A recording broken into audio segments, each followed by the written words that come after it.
రాత్రి వేళలో ఆ అల్లరంతా మరిచేదెట్ట సోమవారం ఆడుకున్న ఆటలో ఆ హాయికింక సరేదంట వంట ఇంటి మధ్యలో గడ్డకిన్ని ముద్దులో వేప చెట్టు నీడలో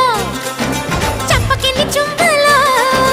ఎట్టాల కెట్టిన పిట్ట నీ ఒంటిలో పుట్టు మచ్చలున్నవి 7 ఇంకా చెప్పేయవద్దు ఆనవాళ్ళు ఇటువైపు చూడ సగవి కళ్ళు ముద్దు మురిపాలు అంటే కిట్టనోళ్ళు మును ముందు జన్మలోన కీటకాలు ఆంటీ కూతుర అమ్మో అప్సర ముస్తహ బదిలింది ముహూర్తం ముందరున్నది తథాస్తని పందిరన్నది